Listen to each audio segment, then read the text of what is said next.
Hello, everyone. Dr. Vicky here, speaking to you from the Seeds of Transformation Healing Center. We're going to be taking a look at the Numerology Kabbalah and Astrology of April.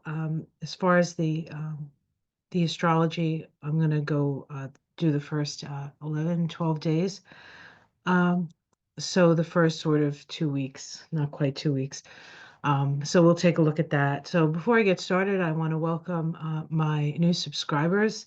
Thank you for joining this wonderful community. I think you're going to get a lot of uh, information that you'll find helpful as we all try to navigate these rather treacherous waters that we seem to be traveling through. For my tried and true who have been with me for years, thank you so much. Your support over all these years has meant the world to me. And it's been a long and winding road, has it not? For my Patreon folks, thank you so much for supporting me. I really do appreciate you. And for my new members, welcome. Thank you for supporting me in a very real way. It's all real. It's all real, but financial way. Thank you so much. And hopefully you're enjoying the membership, and it will be expanding and it will be getting better as I learn to navigate the whole membership thing. Nothing like jumping in with 2 feet before you actually understand what you're doing. Okay, thank you so much. All right, let's get on with it. Okay, let me share my screen with you. Okay. All right. The technical stuff always is a little bit of a crapshoot with me, so thank you for your patience on this. All right. Slideshow. Hello. Hello, slideshow. Silliness, just plain silliness. Okay, here we go. The Astrology and Kabbalah of April 2025. We'll look at the numbers, we'll look at the Tree of Life, and we will look at uh, the astrology. We'll have a general picture of the astrology. In fact, this is what I'll do. We'll give a general picture of the astrology, and I will put the actual astrology in a separate video. I think that'll be a good way of, because a lot has to be said, and I don't want to keep it too long for you. All right. So we are in a 9 universal year vibration. The year 2025 is a 9 vibration. And on the Tree of Life, that path, or what's connected to the 9, is the sign of Virgo. It's connected to the Hermit card in the tarot.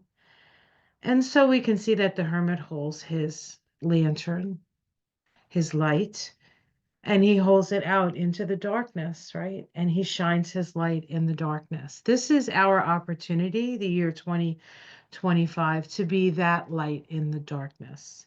This is going to be a very dark time, I think, but within the darkness, the millions of stars shine. And so, what is most true to who we are as souls, shines forth at this time.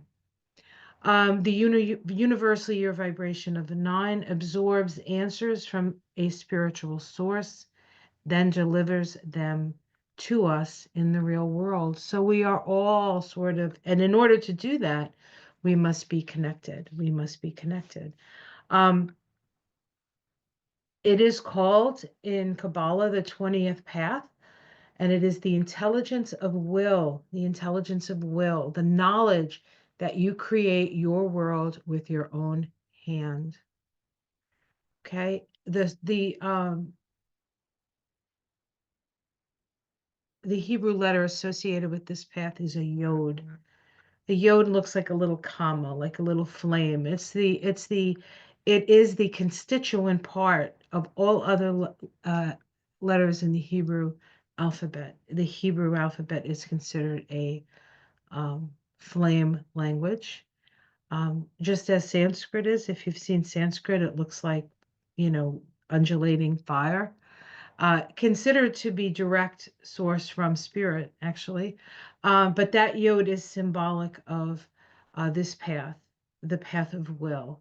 And when we speak of will here, we speak of divine will, and divine not being that which is outside of us, but that which is within us. We are connected to source, and the information is within us, within our connections to all our other lifetimes. The nine is about wisdom. It's not just the wisdom of this lifetime, it's the wisdom of lifetimes that we can draw upon. This path connects Hesed, which is the Sephiroth of Jupiter. Jupiter is about expansion, it's about knowledge. Hesed is the place of the Akashic records. Right now, Jupiter's in Gemini, the expansion of information, the expansion of data. There's a lot of data coming in right now, right? So we have that energy. Now, Jupiter will be moving into Cancer in July and be in Cancer for a year. So it's almost done with it's actually moving through the last half of Jupiter, and then we'll be of Gemini, and then it will be moving on. And then this month, the other part of the other end of the path that the hermit walks is in Tiphereth. Tiphereth is the uh, it is the uh, Sephiroth of the sun. It's connected with beauty and mediation. It's called Tiphereth itself is called the intelligence of mediation, of coming to the middle, of coming to a balanced perspective. Okay. The sun holds everything together in our solar system, right? And so it is the gravitational core and force. And in April, we have the sun in Aries, and we have the sun in Taurus. And so April is a time when we are planting a seed and then nurturing that seed, Taurus, right? Watering the plant, watering the seed, nurturing it, planting it in our garden, and then nurturing it. What are we planting in our garden? Seeds of hope, seeds of creativity, seeds of love, or seeds of fear. We have a choice. We have a choice. Virgo is about discernment, and so a lot of discernment has to be learned at this time in this nine vibration. A lot of discernment. So things that you thought you knew need to be relooked at, and deciding what you want to keep and what you want to what you want to let go of, what you want to let go of. And what you want to let go of in astrology is the south node of the moon, the transiting south node, which is in Virgo. So Virgo is known for its perfectionist tendencies. We have to, I think, become more generalized and less particular through this period, less critical, more North Node in Pisces, loving, forgiving, reimagining. So it's a lot. It's a lot. And of course, Virgo also deals with health and the healthcare systems. That whole thing is going through a transformational process right now. It's certainly in our country, in America, but depend because the economies are just shifting and changing at a rate that I think that those things get rethought in all places, right? What is our commitment to each other? What is our co-promise? What is our compromise? What have we agreed to base our society on? All right. April is the fourth month of the year, and so the vibration for April is a 4. 4 is about crisis and opportunity. 4 is a building vibration. In the tarot, 4 is associated with the Emperor card. On the tree of life, it is located here.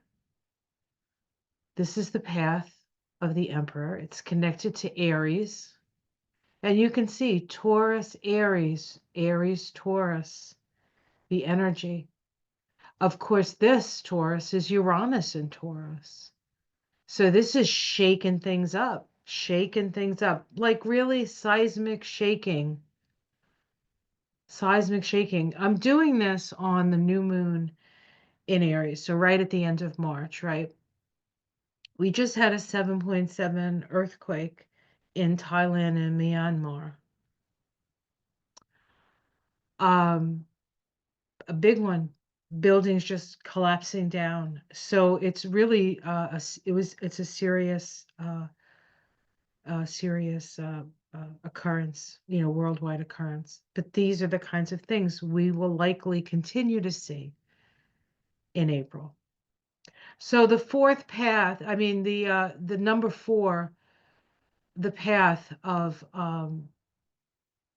the emperor is called the constituting intelligence, that which creates all of existence. This is sort of the knowledge and the not just knowledge, it is the thing that holds us all together, right? Four is about building. Four is about building something on the physical plane and the work that it takes. The emperor deals with dominion, having dominion over your environment. It's also, this card is also associated with the Hebrew letter He, which means window.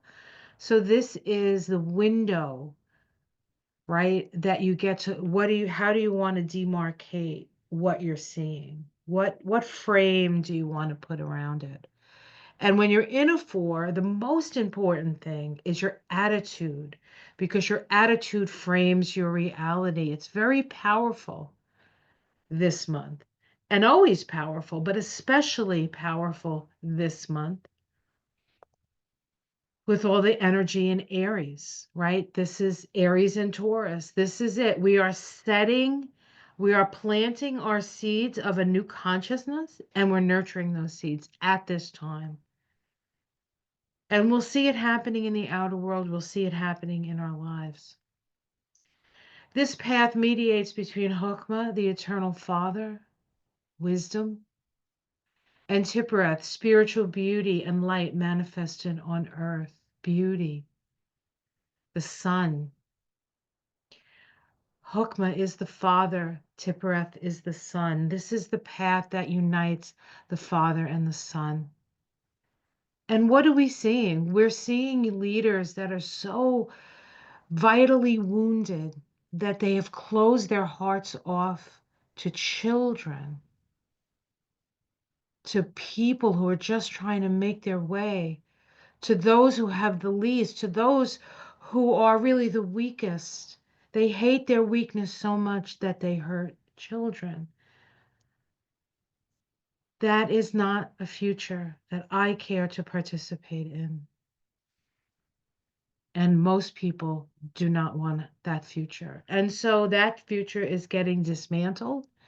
And what's going to replace it? What we put into it, what we visualize. The emperor knows the substance of form and simultaneously is the substance of form. He knows because he is it. One of the things about Aries that I've come to appreciate, because this is really Aries energy we're talking about here, is that they are what comes into their mind. They are what comes into their desire. What do they want? Right? Mars is important. Mars will be important. Mars, I believe, is in Cancer still during April. We'll look at the astrology just in case I'm wrong about that. Yeah.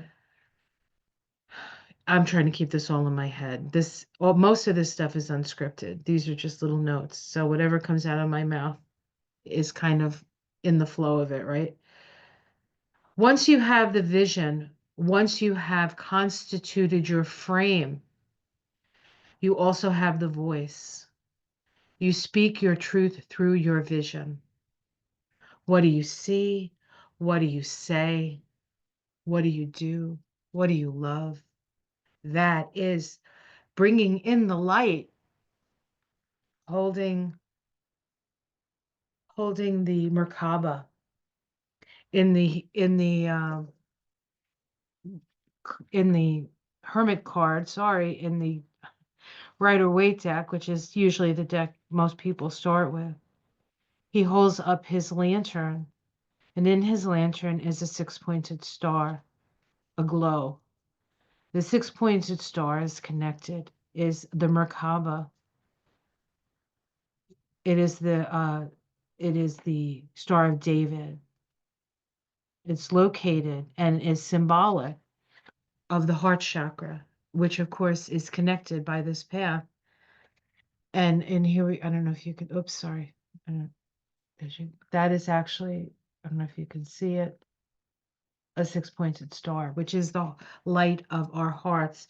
And what's in our hearts on the tree of life but the sun, the life giver, the life giver. We are being asked to be ourselves this month and nurture that, and nurture that.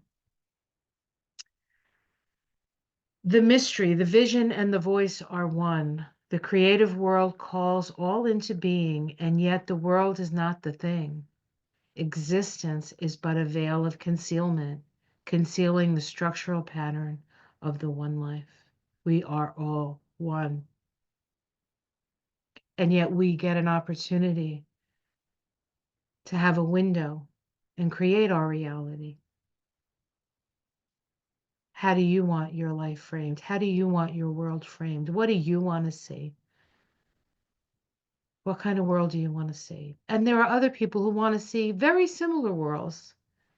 And that vibrational frequency will allow us, if we're willing to let go and go with the flow, connect with those people who we need to connect with to keep the flow open and the wisdom coming, the wisdom to face the future by being in the moment, in our hearts, aligned with our divine sacred connection. When we add these two vibrations together, the 4 and the 9, the universal year and the 4 of the month, we get the specific energy of the month and year. And when we add these vibrations together, we get a 13, 4 vibration. The thing about a 9 universal year is that the year will always add up. The year month will always add up to the month. So we're in April. It's the 4th month. When we add 4 to 9, we get 13. If you add 1 to 3, you get 4. It's always like that with the 9 year. And so in a way, it's a purity of the energy, and it's also the end. It's like this is the time. This is the time to do the thing. And in the 13-4, it's about letting go. We need to let go. And we have, this is the path of the death card. Here's the death card. I like this death card because it has the rainbow. It's a beautiful card. It's about letting go. It connects the Sephiroth of Venus. Now, Venus was retrograde, and I believe on the last day of this month, she moves into Aries, but she's moving forward. She's moving forward. She goes direct in April in Pisces. That's powerful. She's in her exaltation. And there's this energy of the feminine truly rising out of the cosmic sea into her beingness in Aries as the fighter, as the rebel, as the person who will fight for what they love. So the 13-4 rebels against the old. This is an energy of transformation, release, and change. It brings in new and wonderful forces. This path, the path of the death card, is the 24th path, called the imaginative intelligence. It says something in your life is dying, some structure, pattern, or form that you created or with which you have been involved. It is disintegrating or dissolving away. This is necessary, of course, for the new birth or transformation to occur. This is from the book Pamela Eakin's Tarot of the Spirit. The 24th path mediates between Tipperath, the heart, spiritual light, and light, beauty and light manifested on the earth, and Netzach, the personality, the Sephiroth of Venus, the Sephiroth of feelings.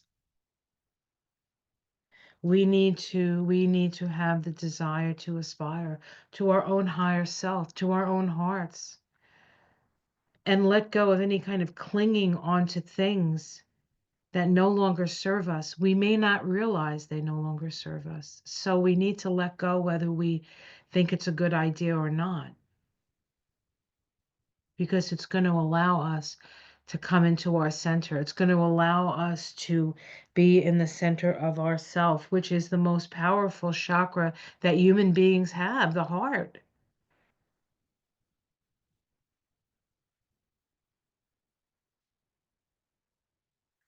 So now we'll just look at some astrology, and then I'll let you guys go. Next video will be the specific astrology.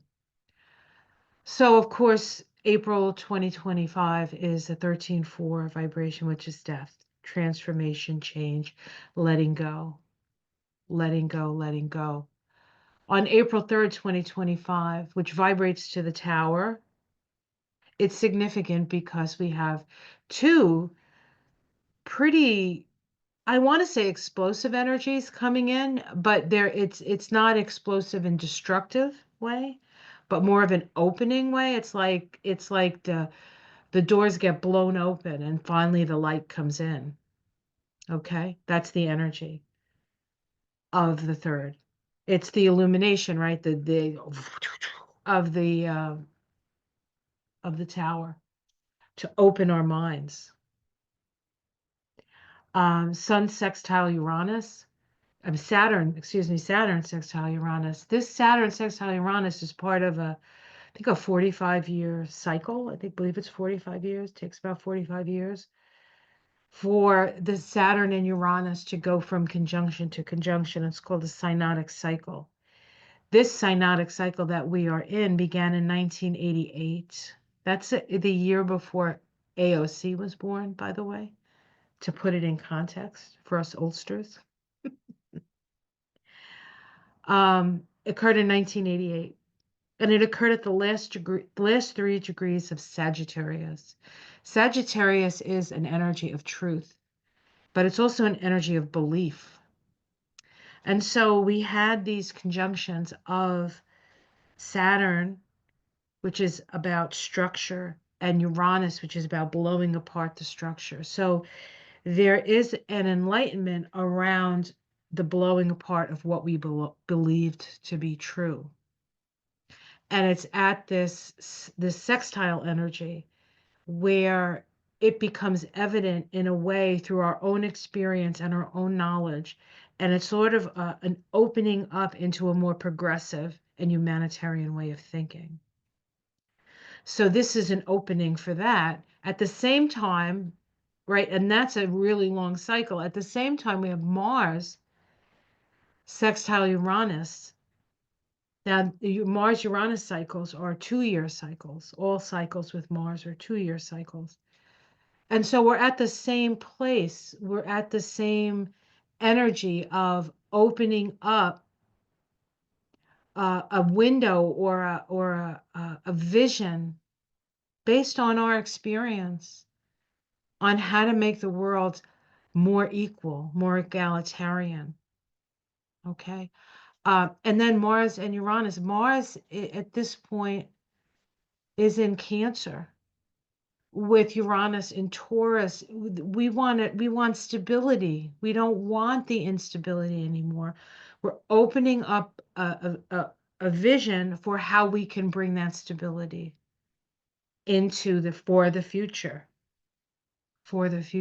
So this is a highly inspired time if we allow ourselves to be inspired by it and not get caught up in the distraction of the fear of those people who are trying to show you a future that you don't want to live in, that you don't want to live in. The April 6th, we have the Sun sextile Jupiter. That's a lovely energy. Opens up the lines of communication. Jupiter, it also, that same energy of sharing our knowledge with each other. And we also have Venus trine Mars. Now, these Venus trine Mars, Mars sextile Uranus, Saturn sextile Uranus are going to be multiple. There are going to be multiple times over the year that this happens because of things like retrogression and the like. Some of these have already happened. Venus trine Mars is one of them. We have on the 7th Mercury stationing direct. That's good. And on the same day, Venus conjunct Saturn. Venus conjunct Saturn 3 times. I believe this is the second time while Venus is retrograde, and she'll conjunct Saturn again when she goes direct on the 24th. But there was a previous one. There was one, a first one as well. So this is the second of 3. And by the end of the month, we're going to have the third of 3. 3 is a charm. Venus and Saturn is making our values real. It's also feminine, and it's about structure. I think there are a lot of organizations that have been working very diligently over many years, and we're going to see them come to fore and come together to help to bring this new energy in. Okay. On the 8th, Venus sextiles Uranus. That's also this energy of sort of opening things up.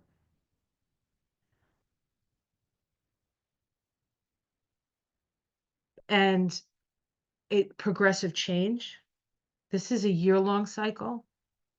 But because she's retrograde and within 4 days is going direct, when she goes back direct, she's going to hit this again. So she's having a conjunction to Saturn while she's retrograde. She goes direct, then she has a conjunction to Saturn when she's going forward.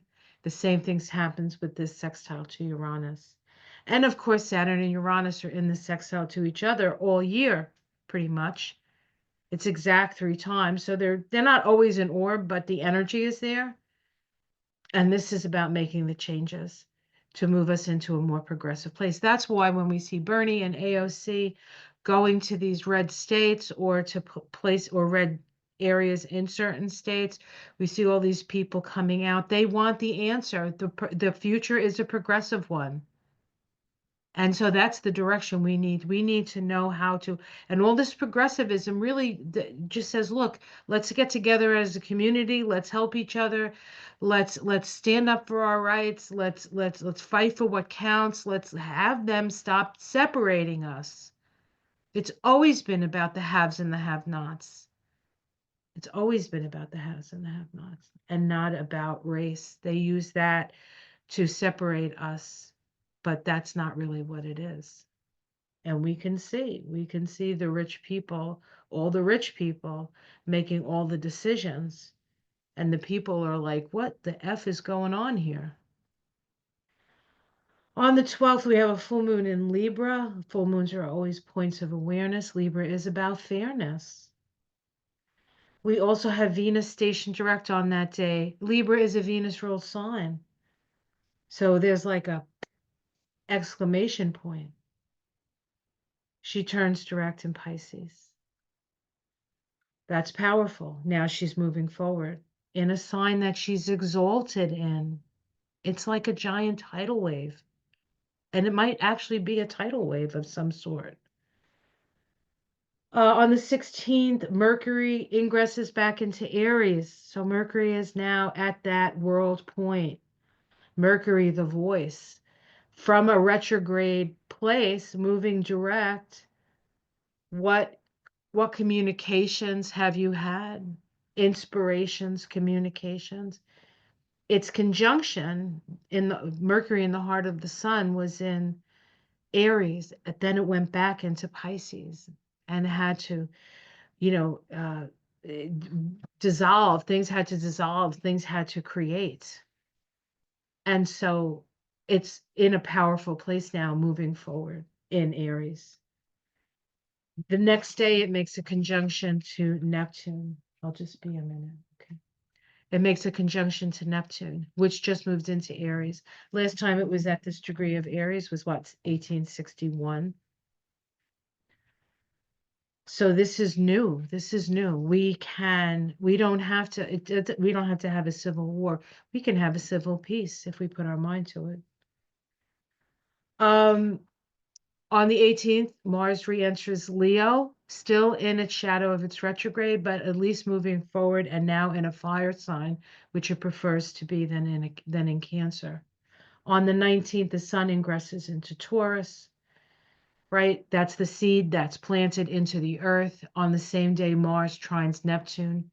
That brings flow, right? It's like watering the garden. It's like a watering of the garden. On the 20th of April, Venus makes that second sextile to Uranus now that she's moving forward. Mercury also sextiles Pluto. That happened 3 times. And the Sun makes a last quarter square to Mars. That can be ego. That can be more of an aggressive energy. On the 21st, Saturn conjoins the north node of the moon. We get a vision of our possible future. Okay. What are we imagining? It's important to put our imagination into the future. Imagine the future you want to see. On the 23rd, the Sun makes a square to Pluto. It's a first quarter square. It's a crisis in action.